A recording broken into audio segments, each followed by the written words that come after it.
자, 누가복음 토파 읽기 이어가겠습니다.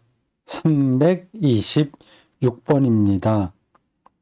22장 47절에서 53절에 해당합니다. 드디어 예수님이 체포당하는 장면까지 왔습니다. 막바지를 향해서 가고 있어요.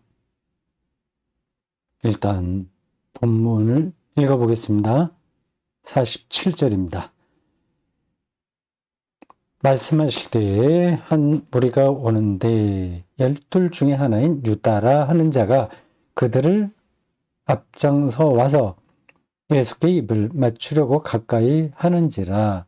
예수께서 이르시되 유다야 네가 입맞춤으로 인자를 파느냐 하시니 그의 주위 사람들이 그 된 일을 보고 여쭤오되 주여 우리가 칼로 치리까 하고 그 중에 한 사람이 대제사장의 종을 쳐 그 오른쪽 귀를 떨어뜨린지라.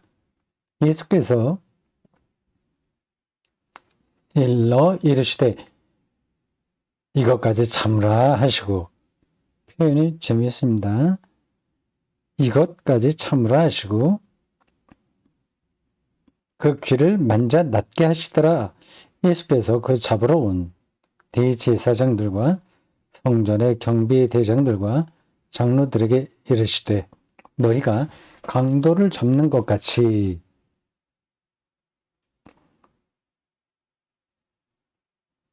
검과 몽치를 가지고 나왔느냐? 내가 날마다 너희와 함께 성전에 있을 때에 내게 손을 대지 아니하였도다. 그러나 이제는 너희의 때요 어둠의 권세로다 하시더라. 이렇게 예수님의 공적 활동이 끝납니다. 이제 체포당하여 신문당하고 십자가 처형당하는 일만 남았습니다.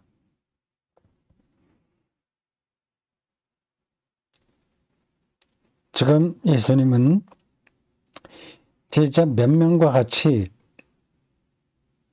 겟세마네 동산 혹은 감람산이라고 하는 곳에서 기도하는 중입니다. 한 무리가 왔다고 그래요. 유다가 왔습니다. 이렇게 잘 알고 있는 내용입니다.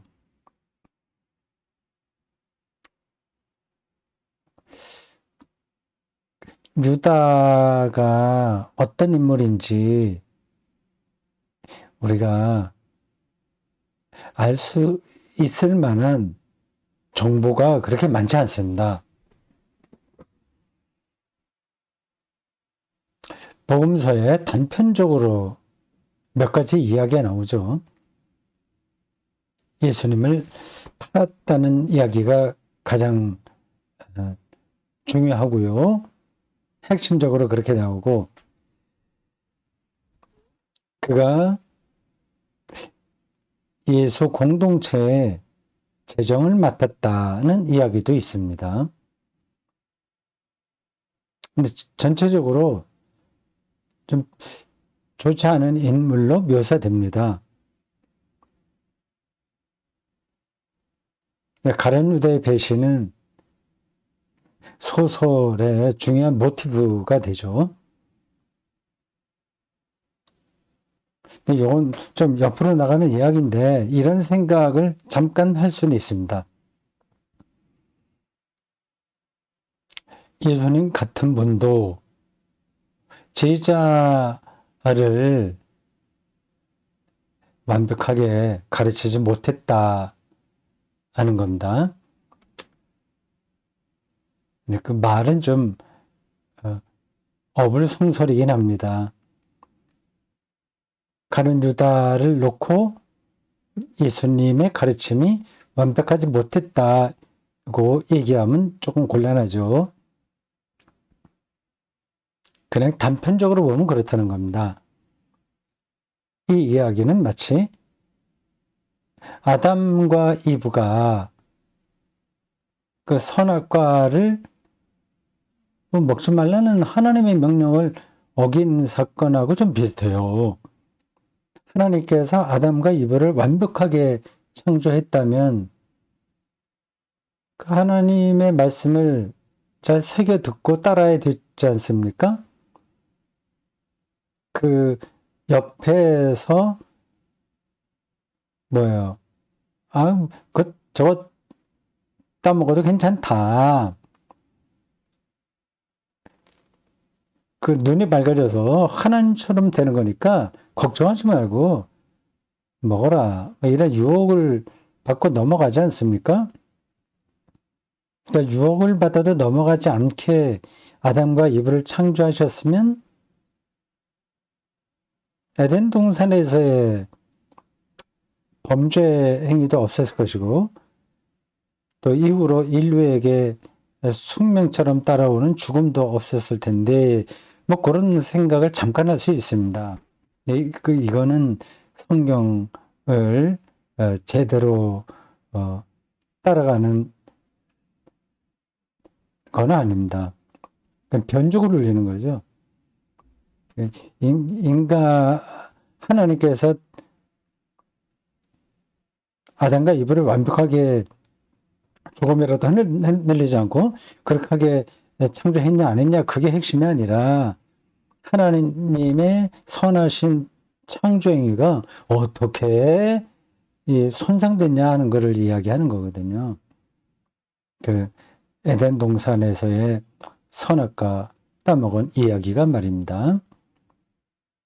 이 가룟 유다 사건도 그하고 좀 유사한 거예요. 예수님께서 가룟 유다 12명 중에 한 사람인데 그것도 좀 확실하게 좀 교육을 시켜서 저런 일을 하지 못하게 하지 그렇게 말하는 건 아무 의미가 없는 겁니다.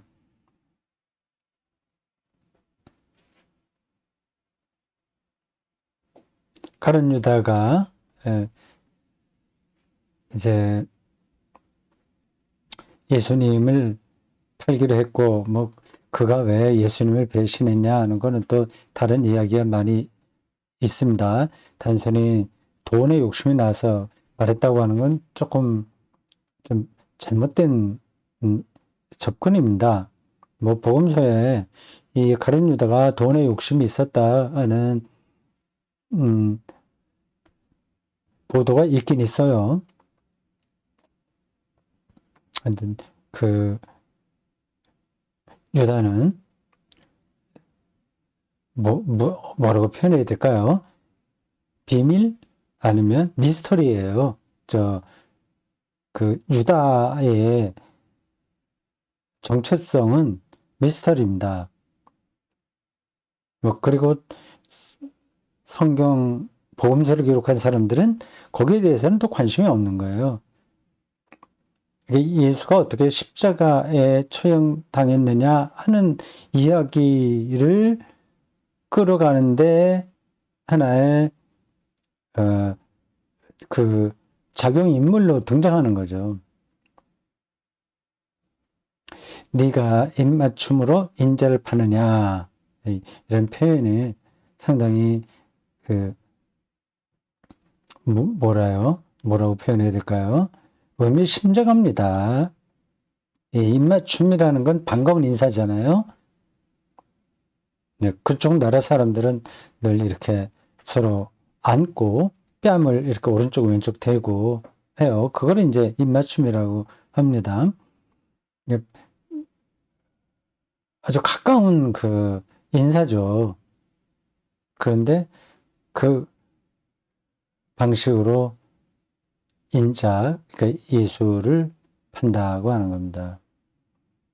인간의 이중성이 저게 적나라하게 나타나요. 그 다음에 여기 몇 가지 해프닝이 좀 벌어집니다. 칼로 치리니까 어떤 사람이 그랬는데 어디 이 마태복음 이런 데에는 아마 베드로가 칼을 들고 쳤다는 걸로 나오는 것 같은데요. 여기는 누군지 말하지 않고 그냥 칼로 쳤다고 합니다. 그래서 마태복음과 거기에는 칼을 쓰는 자는 칼로 망한다. 그런 보충 발언도 있어요. 여기는 그런 것들은 다 생략됐습니다. 그 대제사장의 종을 이제 쳤는데 정확하게 치지 못하고 약간 비껴가서 귀만 떨어졌다고 하네요. 이런 이야기가 왜 나오는지, 어떤 특별한 의미가 있는지 그건 잘 모르겠습니다. 귀가 떨어졌다. 근데 다시 그걸 붙여줬다. 귀를 낫게 해줬다고 하는 거 아닙니까? 이게 어떤 암호처럼 느껴지기도 하고요. 근데 그 당시만 통용될 만한 어떤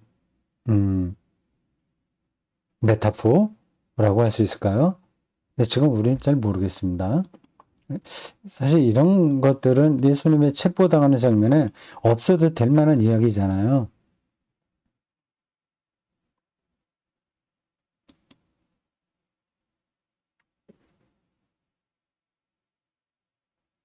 이것까지 참으라 이렇게 말씀하시네요.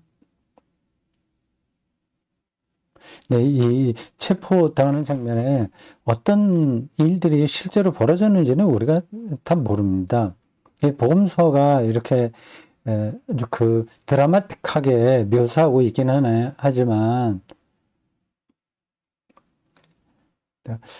아주 디테일한 부분에서는 그래 정확한 이야기라고 할 수는 없어요.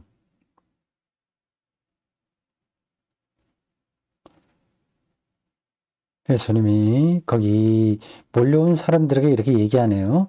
여기 대제사장들과 성전의 경비대장들과 장로들에게 이르시되 이렇게 있습니다. 이게 조금 그 상황에 맞진 않아요. 대제사장과 경비대장과 장로들이 이렇게 몰려오지는 않았을 겁니다. 그 밑에서 일하는 사람들이 왔겠죠. 경비대장은 올만합니다. 대제사장과 장로들까지 이렇게 몰려올 상황은 아닐 거예요. 이 사람들은 그냥 명령하는 거죠. 어쨌든 성경을 기록한 사람은 이 거기 와서 행동한 사람들, 그 사람들이 문제가 아니라 그들에게 명령을 내린 사람들에게 말하고 싶은 거죠. 그들이 바로 대제사장, 경비대장, 장로 이런 사람들입니다. 이렇게 말하죠. 내가 강도를 잡는 것 같이 검과 몽치를 가지고 나왔느냐. 이어서 예수님의 말씀입니다. 성전에 매일 있었는데 그때 잡지 않고 있다가 잡지 않은 이유는 거기 모였던 대중들이 예수를 지지했기 때문에 그랬죠. 성전에서는 손을 대지 못했다. 근데 이제 야밤에 와서 강도를 잡듯이 하는구나. 마지막 멘트가 아주 인상적입니다. 그러나 이제는 너희 때요. 어둠의 권세로다. 이런 때가 있습니다. 어둠의 권세가 지배하는 때가 있습니다. 약간 교훈적으로 큐티식으로 이 말씀을 이해한다면 다음과 같이 이야기할 수 있습니다. 우리 인생에도 그 악한 세력들, 어둠의 권세가 지배할 때가 있습니다. 큰 병에 걸릴 수도 있고요. 그리고 자식들이 크게 어려움을 겪을 수도 있고, 재정적으로 파탄에 떨어질 수도 있고요. 그렇지 않습니까? 어둠의 권세의 때죠.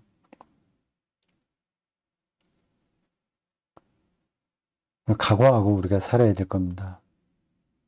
그러나 거기서 끝나지 않으니까 잠시 두려워도 절망하지 말아야 됩니다. 자기들의 때에 악한 권세가 기승을 부리나 그 때가 지나면 그들은 또 힘을 잃죠. 자, 이렇게 예수님이 체포당하십니다. 비극적인 장면이었습니다.